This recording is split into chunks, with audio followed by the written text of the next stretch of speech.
Bonjour à tous, je vous invite à vous abonner à cette chaîne, à aimer, à partager, à commenter ces vidéos, c'est très important. C'est une manière de nous soutenir. Merci à vous tous. Alors je me tourne, bonjour Jean-Pierre Colombiès, vous êtes ancien policier pendant 35 ans, vous êtes porte-parole de l'association UPNI Police, et puis nous sommes avec Alexandre Langlois. Bonjour Alexandre Langlois. Bonjour. Vous êtes ex-agent de renseignement, écrivain, vous êtes auteur notamment de L'ennemi de l'intérieur, dérive et dysfonctionnement de la police nationale aux éditions Talma et Essayer la démocratie aux éditions Talma aussi. On va revenir évidemment sur ce drame qui a eu lieu avant-hier. Un adolescent de 17 ans avait donc loué une voiture de location. Il a refusé d'obtempérer lors d'un contrôle de police. Un policier tire sur l'adolescent qui décède peu de temps après. Et le mineur à l'arrière de la voiture a été entendu par les autorités. Le passager à l'avant du véhicule a pris la fuite et le policier est en garde à vue. Alors, est-ce que c'est une légitime défense ? Pourquoi la gauche affirme que la police tue ? Et alors, pourquoi ce drame a déclenché toutes ces émeutes ? On va en parler avec vous. Jean-Pierre Colombiès, lors de ma description, vous avez fait une petite moue. Oh ben des mous, il n'y en a pas qu'une qui serait à faire. Oui, non, c'est un drame absolu. C'est pas vraiment un refus d'obtempérer puisque le conducteur s'est arrêté. Et c'est quand même pas anodin, il s'arrête. Et à l'évidence, il y a une discussion qui s'instaure entre les policiers qui font le contrôle. Et puis, à un moment donné, pour une raison que j'ignore, le conducteur redémarre, mais redémarre lentement. Et c'est là que le tir a lieu. Alors, est-ce que c'est un tir de surprise ? Parce que le véhicule redémarre à ce moment-là. Est-ce que, à l'évidence, quand on voit les images, moi, je veux surtout pas anticiper les conclusions de l'enquête. Je vais pas faire comme tous les politiciens qui aujourd'hui prennent la parole et sont sur les plateaux télé pour raconter à peu près tout et n'importe quoi, y compris le président de la République qui a déjà condamné le policier. Pour lui, c'est inexcusable. Bon, d'accord, ok. Alors c'est marrant parce que c'est les mêmes qui nous expliquent que la justice doit passer et qui en même temps condamnent sur tous les plateaux télé et de radio ce fonctionnaire de police qui a, à mon sens, commis des fautes évidentes lorsque l'on regarde les images, dans la posture, dans la tenue de l'arme, ce genre de choses. Bref, bon, on ne va pas épiloguer là-dessus. Je vais pas faire justement comme ceux que je dénonce en ce moment. Par contre, ce qui est lamentable, et là je pèse mes mots, c'est la récupération politique. Une fois de plus, on entend LFI avec son fameux slogan « La police tue ». Alors c'est très grave parce que ça veut dire que tous les deux, là, vos deux invités que nous sommes des assassins, puisqu'il englobe l'institution dans son ensemble. La police tue, ça signifie que tous les policiers sont des tueurs en puissance, ce qui est absolument un non-sens, une absurdité totale. Pour autant, il va falloir quand même se poser les bonnes questions, les vraies questions. Et malheureusement, les politiques qui sont aujourd'hui à la tête du gouvernement de notre État ne sont pas à la hauteur. Il va falloir réfléchir à ce que devrait être la police dans une configuration de démocratie comme devrait être la démocratie française. Ça n'est pas le cas. Il y a de gros problèmes de fonctionnement de l'institution. Alexandre les a dénoncés et continue à le faire. Moi, je continue à le faire au travers de l'association de l'UPNI, en dénonçant ce qui ne va pas, ce qui est aberrant dans un système et qui prend ses racines très loin en arrière. C'est pas un phénomène que Macron a inventé. Si tant est qu'il ait inventé un jour quelque chose. Mais moi, je suis un peu méchant, mais c'est pas grave. Allez-y, il est tôt, on peut se le permettre.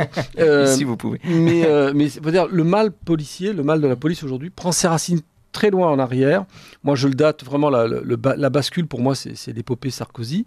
Et puis, ça s'est pas arrangé, puisqu'après, on a eu Hollande, et puis qui a nommé un certain Manuel Valls comme ministre de l'Intérieur, qui n'était pas plus de gauche que moi, je suis peintre en bâtiment. Et puis, malheureusement, on a cet épisode actuel avec Emmanuel Macron et ses avatars politiciens. Le sécuritaire, c'est pas son truc, on a bien compris. Il en fait un outil de maîtrise de son pouvoir. Il a totalement dévoyé le système de maintien de l'ordre. Et surtout, il n'est pas revenu en arrière, il ne revient pas en arrière sur ce que Sarkozy a instauré, c'est-à-dire la toute-puissance de la voie publique. Parce que moi, j'ai dénoncé en montant, puisque j'étais inspecteur de police, j'étais enquêteur. Et au fil des années, on a vu qu'il y avait un glissement. Le pouvoir de la police est allé véritablement, complètement au bénéfice des équipes de voie publique, au détriment du traitement judiciaire.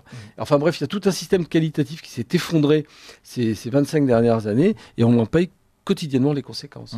Alexandre Langlois, là-dessus, vous pensez qu'il y a un refus d'obtempérer ou non Le refus d'obtempérer, déjà, effectivement, la voiture s'est arrêtée, donc il n'y a pas de délit de fuite. Et après, le refus d'obtempérer, il y a deux choses, en fait. La qualification, c'est ce que les médias ont mis en avant.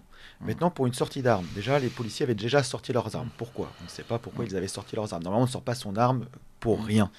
Parce qu'à chaque fois qu'on sort son arme, qu'on l'utilise ou pas, normalement, on doit faire un rapport pour expliquer pourquoi on l'a sorti. Et là, on ne sait pas pourquoi ils ont sorti leur arme. On ne leur sait arme. pas pourquoi ils ont sorti leur arme. On a la vidéo, donc il y a sans doute des raisons, ou alors ils sont mauvais. Parce qu'il y a aussi de la formation aussi dans la police, qui est assez délabrée, j'allais dire, et le fait qu'on recrute aussi à 5 de moyenne. Voilà. Donc, je veux dire, il y a aussi le problème derrière de toute la logistique. La deuxième chose aussi, ensuite, après, c'est est-ce que la question, c'est est-ce qu'il y a légitime défense ou pas. Donc, est-ce qu'il y a une mise en danger ou pas. Et donc là, on n'est pas sur du délit, on n'est pas sur du refus d'obtempérer. Un refus d'obtempérer, on ne tire pas.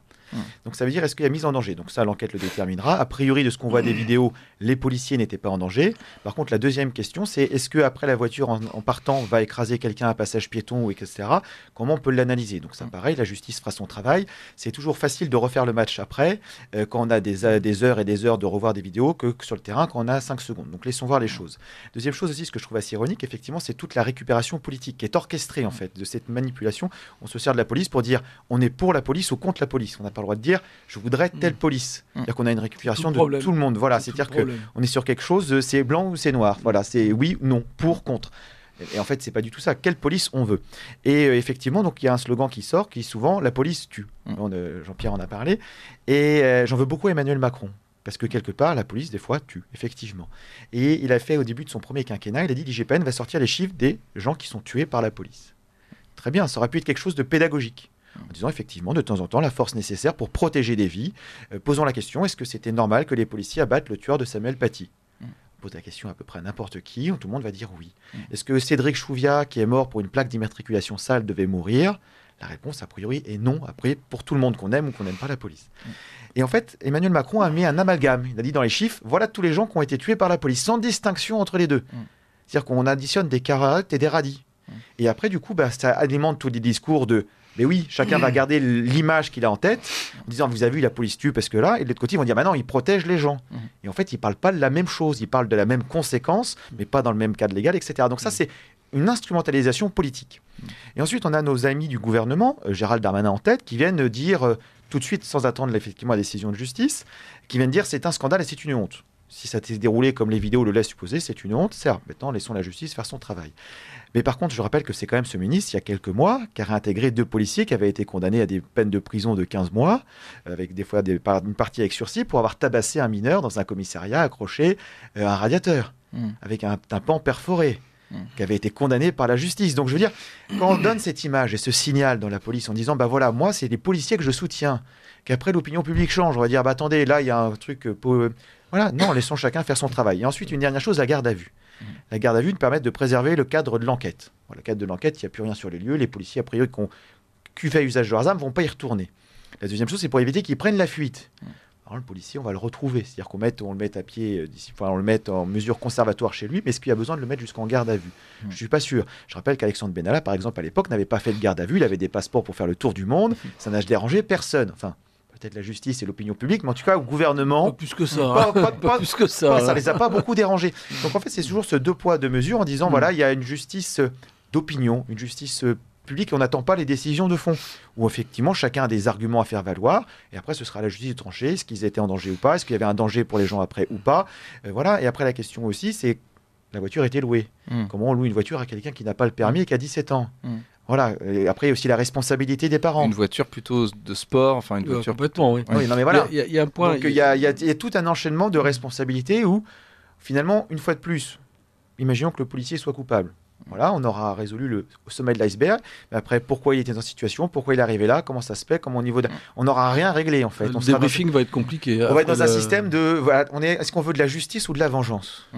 Et là, on est plutôt dans un système de vengeance avec jugement sur la place publique à l'opinion publique, mais on n'est pas sur un système comment on fait que ça n'arrive plus, parce qu'on est pour, contre, toujours, et il faut calmer les gens. Et derrière, qu'est-ce qui se passe? Parce que c'est aussi ce qui se passe derrière, et nous avons des politiques qui surfent dessus. Il y a des nuits dans des banlieues qui sont très agitées. Cette nuit déjà, et avec encore, des violences dans tous les sens. Mais c'est pas parce que, imaginez que quelqu'un commet une erreur, donc la justice déterminera si c'est une erreur ou pas, mais ça ne doit pas servir de prétexte parce qu'on imagine que c'est une erreur pour aller mettre le souk ailleurs. C'est-à-dire qu'en fait, ça, une fois de plus, c'est pas les mêmes personnes qui vont voir les choses. Et on dit, on les excuse parce que non, on n'excuse rien du tout. C'est deux choses différentes. Il y a un point de départ qui est parce qu'on a des gouvernements qui ont laissé une situation catastrophique empirer, qui fait que ça empire encore derrière et qui déploie des policiers dans tous les sens plutôt que de régler le problème à la racine. On maîtrise rien. Donc en fait, on est sous l'eau avec des gens qui essayent de surnager. Et on pourra compter, c'est amusant, il y a quelqu'un avec ça, tous les je condamne de M. Darmanin. Il condamne très régulièrement, fermement des fois. Mais dans les résultats, à part réprimer les mouvements qui sont contre le gouvernement, qui osent penser contre la pensée volontaire de la Macronie, il n'y a pas de... Voilà. C'est-à-dire que là, on peut éborgner, on peut arracher des mains, on peut réprimer, on peut gazer. Et là, pour le coup, tout le monde en a pris pour son compte, quelle que soit son opinion politique, du moment qu'elle ne soit pas en accord avec celle du gouvernement. Et là, rien du tout. Donc, en fait, voilà, c'est toujours ce...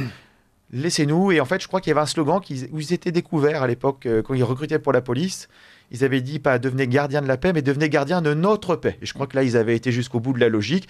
Et après, ils avaient retiré le slogan en disant ouais, quand même, ça se voit un peu trop. Il faut, ce qui est prédominant en ce moment, mais c'est un peu généralisé, ce phénomène.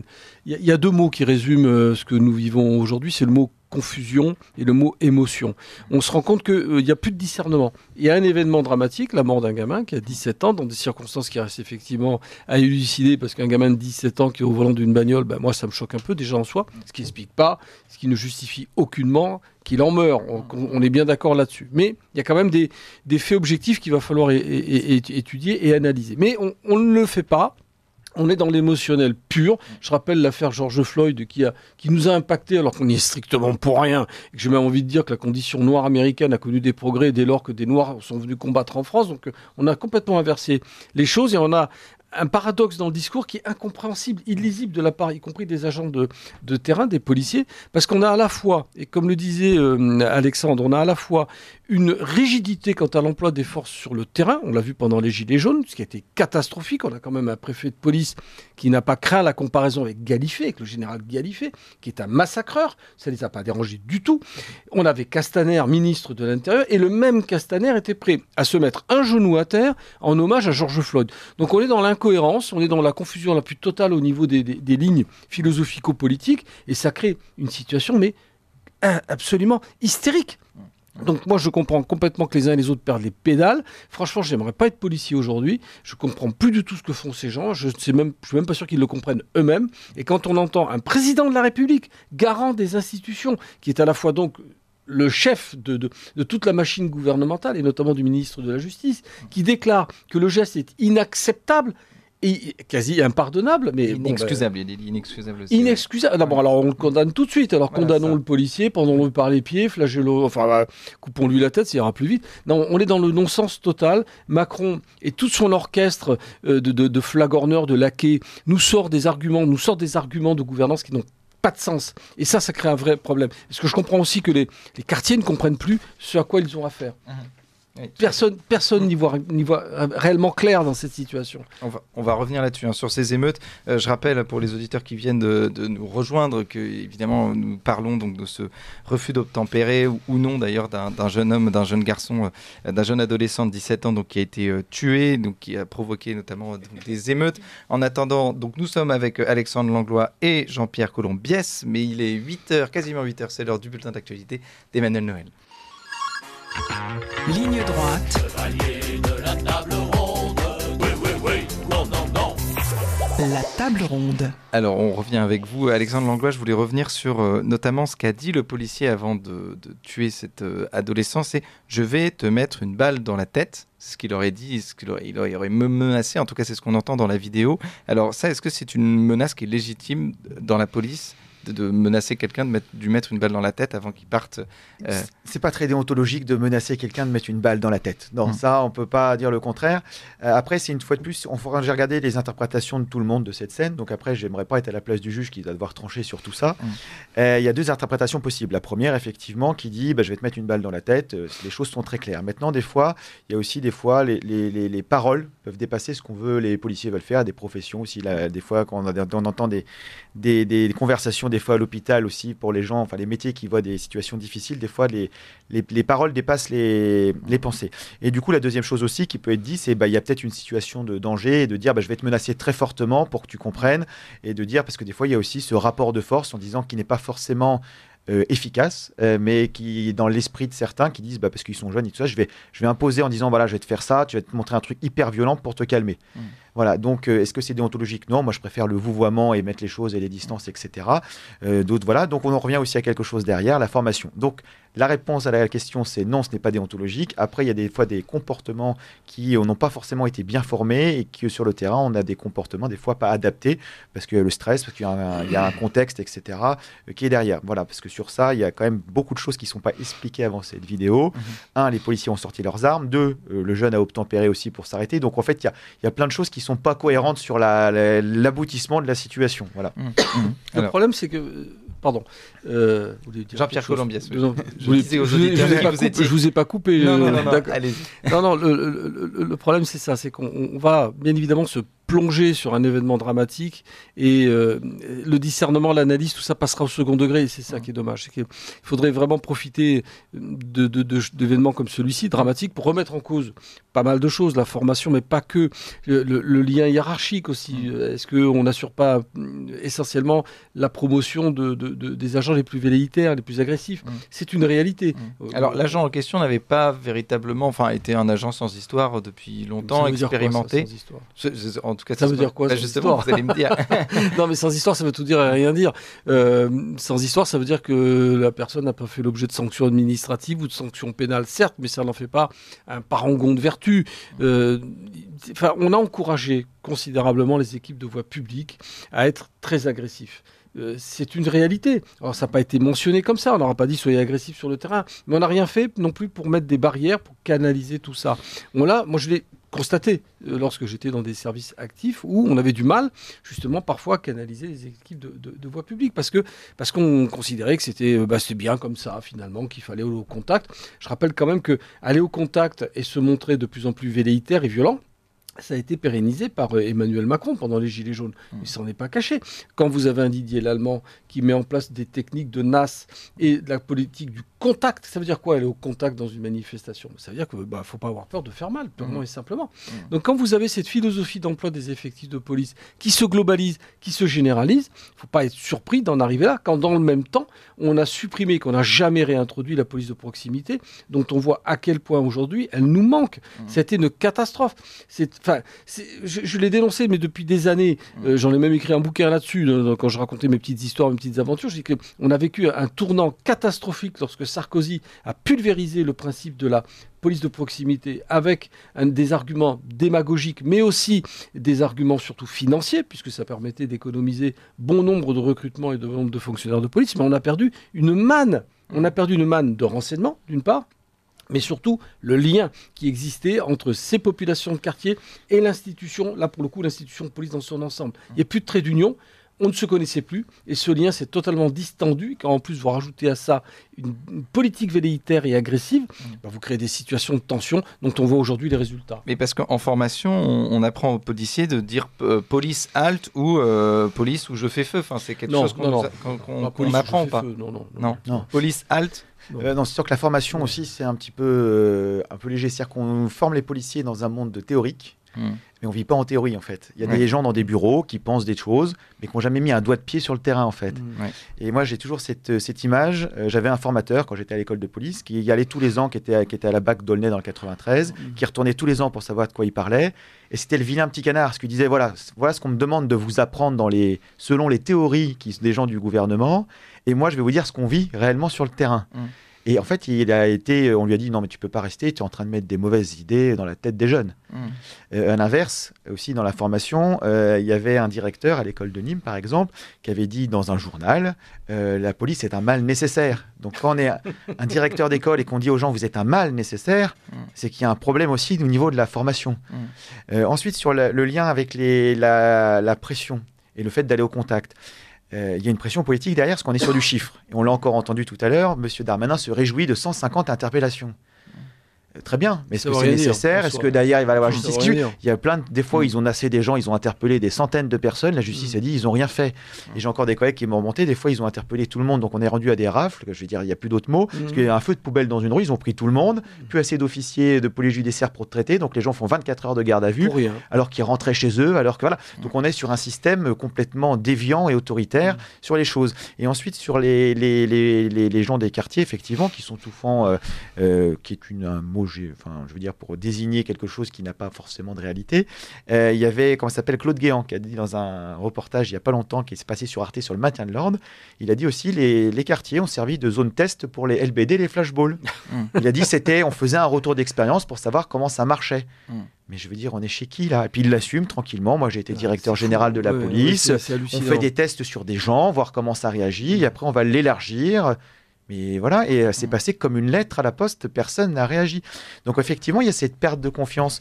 Et il y avait la police de proximité, j'avais vu monsieur Avrin qui avait mis en place la police de proximité, il dit c'était une bonne idée si on avait été jusqu'au bout du raisonnement. Mais il m'a dit, moi, Jospin m'a coupé le budget. On a fait la prévention, mais on n'a pas eu le volet sanction. Et du coup, on servait à rien. Puis après, on a eu Sarkozy, qui a coupé le volet prévention, mais il n'y a plus de sanctions. Il a fait que les sanctions et les opérations coup de poing. Et en fait, on n'est plus sur de la sécurité et de la tranquillité publique, on est sur de l'opération coup de poing et de la com. Et pour avoir été dans des endroits où on nous dit les policiers rentrent pas, j'étais tout seul, les gens savaient que j'étais policier à l'époque, j'ai été accueilli, discuté, et les gens me disent, mais en fait, nous, on voudrait de la sécurité. Avant, les policiers, on les voyait tourner dans le quartier, on pouvait discuter avec eux. Mais tant ils débarquent à 50, ils font une opération coup de poing, ils repartent. Habillés en G.I. Joe. Et ils font, mais qu'est-ce que c'est? Et en fait, on a des policiers en France, quand on voit un policier, on a peur. On ne devrait pas avoir peur, on devrait se dire ah bah ça va, je suis en sécurité, il y a des policiers. Et on est une des rares polices au monde où les autres, on les voit sur YouTube, ils peuvent danser avec des gens, ils peuvent jouer du piano. Ouais, mais alors gars. ça excuse-moi, mais ça rejoint une philosophie de création, c'est plus compliqué que ça. Très rapidement. Ouais, pour la police de proximité, Chevènement à l'époque réinventait l'eau tiède parce qu'il voulait un concept très élargi, effectivement très complexe, très long, très lourd. Moi j'ai fait sur ce que le policier faisait tout simplement. Il faisait tout, quoi, quasiment tout, sauf que ça aurait nécessité 3 fois plus de flics que ce qu'il en existait. Donc c'était très très budgétivore et c'était gourmand en hommes, donc on n'avait pas les moyens du tout de le faire. Quant à l'institution de police en France, elle a une histoire particulière, cette police, elle n'est pas comparable. Ce que décrit Alexandre, le contact au quotidien des policiers, ça existe très très bien en Angleterre, dans les pays anglo-saxons la plupart du temps, parce que la philosophie d'emploi n'est pas la même. Nous, on a eu pas mal de révolutions, on est quasiment les recordman en matière de révolution, et celui qui a été vraiment l'initiateur du système policier à la française, c'est Napoléon, en créant les préfets, et puis en mettant en place une police qui n'était pas destinée à la protection du plus grand nombre, mais à la protection du pouvoir. Et ça s'est renforcé. Il ne faut pas perdre de vue, il faut le rappeler quand même que c'est Pétain qui crée les 3 grandes directions de la police nationale en 1941, police judiciaire, sécurité publique, renseignement. On n'est jamais sorti de ce triptyque. On est toujours là-dedans. Mais l'idée, c'est quoi? C'est pas d'aider l'autre. L'idée, c'est de contrôler l'opinion publique et d'assurer la tranquillité publique dans son intérêt politique. C'est pas tout à fait la même chose. Et on est là-dedans. Et on n'en sort pas. Et ça s'aggrave d'autant plus. Et Macron a parfaitement bien compris quel outil merveilleux et formidable ça pouvait être que de pouvoir écraser une population sous des régiments de maintien de l'ordre sans assurer notamment la sécurité du citoyen en renforçant le judiciaire. Parce que Darmanin, dont on vient de citer les exploits, on pourrait en citer beaucoup, on pourrait passer une émission essentiellement là-dedans. On vous réinvitera. En même temps, assure que sur le maintien de l'ordre, il n'y a pas de problème. Et effectivement, comme l'a rappelé Alexandre, on y est allé, mais alors allègrement contre les mouvements sociaux. Là, on ne fait pas l'économie. Mais c'est le même homme qui déstructure actuellement la police judiciaire avec sa fameuse réforme de la départementalisation du judiciaire. Or, le judiciaire, on ne va pas s'éterniser là-dessus, mais c'est la protection du plus faible. C'est la réponse pénale. C'est la sanction. C'est ce qui permet d'arrêter des malfaisants, pour caricaturer le propos. Mais le reste, le maintien de l'ordre, c'est le contrôle de l'opinion publique et de la population. Alors je vais quand même revenir sur l'affaire, si vous le voulez bien. Donc notamment le meurtre, justement, certains en parlent de meurtre, mais en tout cas la mort de cet adolescent de 17 ans, donc tué par un policier après un refus d'obtempérer. Alors évidemment, on parle de ce refus d'obtempérer, donc qui est en débat, et puis aussi ce côté où la légitime défense de la part du policier, parce qu'on explique que donc la voiture peut être une arme. Alors là, l'idée, c'est pas de revenir sur l'enquête, savoir si c'était oui ou non, mais une voiture peut être considérée comme une arme à partir du moment où elle met en danger quelqu'un physiquement, où on le voit, où c'est à quel moment la voiture en question peut être considérée comme une arme, et donc il y a une légitime défense. C'est là, en fait, il y a deux choses. S'il y a un refus d'obtempérer, il n'y a pas d'utilisation de l'arme. S'il y a une mise en danger avec justement une utilisation de la voiture comme une arme, là, il y a légitime défense. Et on dit, en fait, c'est deux cas légaux, et on est en train de mélanger les deux. Voilà. Et on ne parle pas de la même chose. Refus d'obtempérer, pas d'utilisation d'armes. Si jamais là, la voiture peut être utilisée, c'est-à-dire que quand il y a un danger de mort, le policier peut faire feu pour protéger sa vie. Donc là, on verra si la justice décide ou pas qu'il était en danger. Et deuxièmement, protéger la vie des autres. C'est-à-dire que si jamais la voiture, il estimait qu'il pouvait arriver sur un passage piéton ou sur n'importe quoi et percuter des gens parce qu'il n'avait pas le contrôle de son véhicule, parce qu'il n'avait pas le permis, il y avait plein de raisons objectives qui laissaient penser que ça pouvait aussi être de la légitime défense, ou en tout cas neutraliser quelqu'un. Par exemple, je reprends l'exemple qui comme ça sort, mais on prend un peu de hauteur. Quand le tueur de Samuel Paty a été abattu, il n'était plus en train de tuer des gens à ce moment-là. Mais en fait, il pouvait recommencer. Donc pas de risque. Voilà, on dit on le neutralise. Il était armé d'un couteau. Non, mais voilà, mais il y avait des raisons objectives. Et ce que je veux dire, c'est qu'au moment où il commet, il n'y a pas concomitance au moment où il commet l'action, mais du coup, c'est pour protéger les autres et se protéger eux-mêmes. Donc... Et aussi, à partir du moment, pour revenir donc sur le migrant tchétchène qui a exécuté Samuel Paty, les policiers lui ont dit stop, pose ton couteau, rends-toi, et il a foncé sur les policiers. Non, mais voilà, après il y a des sommations et qui sont pas faites. Donc en fait, il y a tout un cadre qui fait que en fait, ça dépend comment ça. Et c'est là, ça va être le travail de la justice de dire est-ce que les policiers étaient en danger, est-ce qu'il y avait une présomption qu'après la personne qui est au volant de la voiture va faire les choses. Parce que je rappelle qu'il y a quand même le tout début de l'histoire qui est quand même toujours paradoxal. La voiture s'arrête bien et les policiers ont sorti leurs armes. Donc qu'est-ce qui s'est passé pour que la voiture s'arrête? Donc après la personne veut bien se soumettre au contrôle. Pourquoi les policiers ont sorti l'arme? Donc il y a toute cette question, et le passager, pourquoi il a pris la fuite? Donc il y a beaucoup de choses qui sont donc dans tout ça, on est en train de parler juridique, et des fois le juridique est un peu froid, ça n'empêche pas qu'il y a quand même un jeune homme de 17 ans qui est mort, et donc mais a priori je vous invite à lire le texte dans sa globalité, le nouveau texte de 2017. Dans son alinéa 4, il y a un petit truc qui justement ouvre la porte très largement à l'évaluation de ce qu'est une conduite dangereuse, une attitude dangereuse ou un refus d'obtempérer. C'est comme ça qu'on a vu à Nice une voiture se faire tirer dessus alors qu'elle fait marche arrière. Or, l'article 4, le alinéa 4 dit que le policier peut évaluer le niveau de dangerosité de l'usage du véhicule. Donc c'est très flou et ça ouvre la porte à quasiment toutes les occasions, les opportunités de tir. Et c'est ça qui est catastrophique. On a voulu protéger le policier et lui donner aussi les moyens de protéger les autres, comme vient de le dire Alexandre, parce que ça faisait référence à des attitudes comme le conducteur de Nice, le conducteur du camion. Celui-là, à l'évidence, il fallait le descendre dans la mesure où il avait déjà tué 85 personnes et que potentiellement il pouvait en tuer encore beaucoup plus. Donc même si on n'est pas visé spécifiquement par le camion, il n'était pas absolument aberrant de le tuer, de le neutraliser. Il faut appeler un chat un chat. Mais le problème, c'est que quand vous créez des lois aussi ouvertes, vous laissez la porte ouverte à justement un usage qui doit être mieux maîtrisé, mieux contrôlé. Et là, le législateur, à l'évidence, a était très très approximatif. Je vais rebondir sur ce texte. C'est que moi je pense qu'ils ont fait exprès d'être flous. Non, un texte de loi, ça doit être oui, non. C'est-à-dire qu'il n'y a pas de débat. Après, il y a un cadre à prendre en compte, mais il n'y a pas de débat. Et là, ce texte, en fait, le tir du policier était flou avant. Avec ça, ils ont rajouté du flou sur le flou. À l'époque, je l'avais combattu avec le syndicat Vigie, ce texte, en disant en fait, vous n'avez rien résolu. En fait. Vous êtes juste là pour pouvoir communiquer en fonction de vos besoins politiques. Si vous avez besoin de lyncher un policier, vous pourrez dire attention, non, ça ne marche pas, parce que le texte, nous, on l'interprète comme ça. Ou alors ça marche, on l'interprète comme ça. Donc en fait, le législateur a préparé un texte pour sa com en fonction des réactions de l'opinion publique. Mais qui est très dangereux à la fois pour les policiers qui vont faire usage de leurs armes, qui vont se dire est-ce que je dois le faire ou pas, et pour les citoyens en fait, qui vont se dire mais attendez, les policiers vont me tirer dessus, ils vont pas me tirer dessus, comment ça se passe? Je me sens pas en sécurité. La seule chose que ce texte a sécurisé, c'est la com de nos politiques, ce qui est quand même dramatique, et ce qui n'est pas le but d'un texte de loi. Et donc ça, c'est une des premières choses qu'avait fait Emmanuel Macron, donc c'est dangereux ce qu'ils font. Et ensuite, sur revenir sur les drames qu'on peut subir en France, parce qu'il y a des journaux qui ont dit il y a eu tant de refus d'obtempérer ces derniers temps, les policiers tirent plus. Une multiplication des refus d'obtempérer. Voilà, alors après c'est la mutation, voilà. Il y a aussi un policier qui a été traîné à Grenoble sur 30 mètres par un scooter après un refus d'obtempérer hier, je veux dire. Voilà, donc en fait, il y a des choses et chacun va dire oui, vous avez vu, c'est ça. Mais non, en fait, c'est à chaque fois, il faut reprendre à zéro l'histoire. C'est des cas différents. Donc, est-ce que c'est normal? Est-ce que avoir tué un policier, avoir que le policier ait abattu quelqu'un et que c'était un jeune, etc., est-ce que c'était nécessaire? Voilà, l'enquête le dira. Est-ce que pour autant, on peut dire, vous avez vu, les pauvres policiers, ils souffrent? Non, donc de l'autre côté, il y a des jeunes qui souffrent. Est-ce qu'on peut se servir de drames à droite et gauche pour commettre des exactions au nom d'eux? Non, voilà. Et la deuxième chose où la France n'apprend pas, et c'est là où on a un régime pyramidal, j'avais un copain commissaire qui m'a dit, tu verras, toutes les notes de service dans la police se terminent, veuillez me faire remonter tout dysfonctionnement dans l'application de la présente note. Et c'est toujours les ordres qu'on donne. Donc ça veut dire, il m'a dit par rapport à un système anglais, il m'a dit quand les Anglais, ils ont eu des problèmes en 2012 dans leur banlieue, ils ont fait des retours d'expérience. Ils ont dit ça a marché, on garde, ça n'a pas marché, on supprime, et puis il y a des choses on a appris, et comment on améliore les choses. Donc il y a une volonté d'améliorer le système. En France, c'est verrouillé. Si on dit, attendez, moi j'ai un problème dans l'application de vos ordres, donc vous êtes mauvais. Ah d'accord, donc c'est vous qui n'appliquez pas mes ordres correctement, donc vous êtes mauvais, vous allez être sanctionné.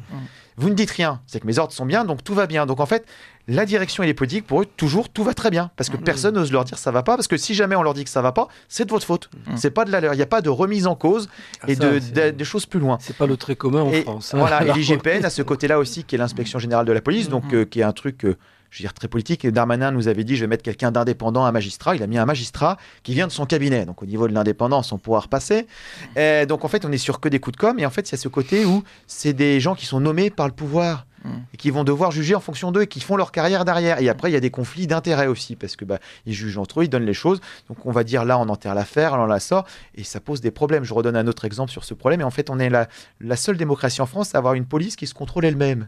Donc, je veux dire, c'est quand même paradoxal. Et ça arrive à des situations où on avait par exemple l'affaire Steve à Nantes où les enquêtes IGPN ne donnent pas la même chose que l'enquête judiciaire sous la tutelle d'un magistrat. Donc ça montre bien que la direction d'enquête et les moyens posent des questions différentes. Et la deuxième chose, ça pose aussi des problèmes internes. Il y a un moment, la directrice de l'IGPN, pas celle il y a quelques temps, elle enquêtait à l'aéroport d'Orly sur des fuites de renseignements à des services marocains étrangers. Elle avait enquêté, donc elle avait sanctionné les fonctionnaires fautifs, mais elle n'avait pas monté la hiérarchie. C'était son mari qui dirigeait l'aéroport, donc forcément. Et même le magistrat s'en était ému dans le Parisien en disant « j'ai des bâtons dans les roues dans mon enquête parce que c'est le mari et la femme ». Donc en fait, il y a ce problème de petit vase clos, d'une hiérarchie policière et politique, des commissaires qui se voient tous préfets, donc ils sont prêts à cirer toutes les pompes. Voilà. Non, mais ils se voient tous préfets, j'ai pas dit qu'ils arriveront. Et donc on a des gens au-dessus qui sont contents d'avoir les gens qui leur montrent que ce qu'ils veulent voir. Et c'est ce qu'on peut voir, c'est que nos politiques sont de plus en plus déconnectés de la réalité. Quand Macron se déplace quelque part, par exemple à Marseille, il n'y a plus personne dans les rues. Le Vieux-Port a été vidé. Donc je veux dire, à chaque fois, il n'y a plus rien. Quand ils viennent à droite, à gauche, c'est tout vide. Donc en fait, forcément, ils sont dans une tour d'ivoire. Ils font des lois pour se protéger eux. Les autres peuvent s'entretuer parce qu'au final, on peut tous compter nos morts. Mais quand il y a quelqu'un qui est mort, c'est dramatique, quelle que soit la raison. Voilà. Donc là, et eux, ils sont jamais inquiétés, par contre. Je voulais revenir sur la récupération politique. On en a parlé un petit peu, notamment Clémentine Autain qui a parlé d'une exécution sommaire. On peut parler aussi de poids de mesure. Lorsque c'est l'affaire Lola, on parle de récupération politique, mais chacun a sa récupération. Mais je voulais parler aussi notamment de ce garçon, donc Naël, qui a 17 ans. On l'a présenté comme quelqu'un qui a un casier judiciaire vierge, ce qui est le cas, mais il est impliqué quand même pour cinq reprises pour des refus d'obtempérer. Donc il a 15 mentions au fichier des antécédents judiciaires en 2021. Alors justement, on va en parler. Il a des affaires de rébellion à l'encontre des policiers. En 2022, il est mis en cause pour une fausse plaque d'immatriculation. En 2023, il y a consommation et vente de stupéfiants. Justement, il y a... Alors évidemment, ça ne justifie pas la mort de ce garçon, c'est évident. Mais ce que je veux dire, c'est qu'il y a une volonté de montrer, de présenter quelqu'un comme un ange qui était tout blanc et qui donc a été tué par des policiers qui étaient complètement en faute, alors que c'est finalement plus compliqué que ça. Alors en fait, il y a deux choses. C'est une fois de plus, c'est les gens qui refont le match après. Tous. Voilà, donc chacun refait son match. Il y en a qui font le match en disant voilà. Et ceux qui disent ce jeune homme avait un casier, enfin pas un casier justement, mais tout un fichier derrière d'antécédents judiciaires énorme. Quand les policiers l'arrêtent, ils n'en savent rien. Parce que la voiture, c'est une voiture de location. Ils n'ont pas le temps forcément de passer le fichier. Ils ne savent pas ce qu'il a. Donc ça, c'est des gens qui refont le match en disant vous avez vu, on va bricoler un truc après. Donc chacun bricole un truc avec des éléments a posteriori que sur le moment, les gens n'avaient pas. Et la deuxième chose, c'est de savoir quelqu'un qui peut avoir les listes d'antécédents judiciaires longues comme le bras. Est-ce que sur le moment, il a commis une faute La question est là. Et imaginons que quelqu'un soit blanc comme neige. Est-ce qu'il n'avait pas d'antécédents judiciaires? Est-ce que sur le moment, il a commis une faute? Je veux dire, il y a des fois, il y a des gens, on nous dit ils n'ont rien fait avant. Mais là, on l'a quand même chopé en train d'assassiner des gens. Donc, est-ce que comme il n'a rien fait avant, on doit rien faire? Voilà. Donc, en fait, il y a ce côté, c'est à l'instant T, comment on doit réagir. Et donc, à l'instant T, donc déjà, est-ce qu'il a fait une faute ou pas, quels que soient ses antécédents? Et la deuxième chose, les policiers, a priori, vu que c'est une voiture de location, n'ont pas eu le temps. Donc, l'enquête le déterminera. Si jamais ils avaient le truc qu'effectivement, ils auraient pu se méfier, sortie d'armes. Mais je ne suis pas sûr que dans le laps de temps, la voiture étant une voiture de location, qu'ils aient eu toutes les informations sur ses antécédents judiciaires. Donc, chacun bricole un truc, mais a posteriori, pour justifier sa position politique, en disant vous avez vu, c'était pas un ange, ou alors vous avez vu, c'était un jeune. Enfin, chacun bricole son truc en disant attendez, analysons dans le contexte, qu'est-ce qui s'est passé à l'instant T. C'est ces faits-là qui doivent être analysés, et pas ce qu'il a fait avant, après, mais là, tout de suite. Parce qu'en fait, c'est une fraction de seconde pour tirer. Mais Ce que dit Clémentine Autain, c'est particulièrement catastrophique. Vous vous rendez compte ? Elle parle d'exécution sommaire. Ça veut dire que c'est véritablement la volonté de tuer. Voilà, clairement. Moi, quand je regarde les images, je vois pas ça. Je vois des conneries, ça c'est clair. Je vois des fautes évidentes. Je vois un tir qui, pour moi, est un tir plus accidentel que volontaire, parce qu'on voit bien que c'est le mouvement, l'avancée du véhicule qui provoque le tir. Alors, est-ce que c'est à la fois un tir provoqué ? Enfin, je ne sais pas. Là encore, je ne vais pas le condamner. Je ne vais pas faire, justement, tomber dans le piège dans lequel tombent allègrement les politiques. Mais on voit bien que la France insoumise adore ce genre de formule où elle va stigmatiser la police, en oubliant que si demain elle était au pouvoir, ce serait aussi sa police. Et je serais bien curieux de savoir, justement, ce qu'ils en feraient de leur police.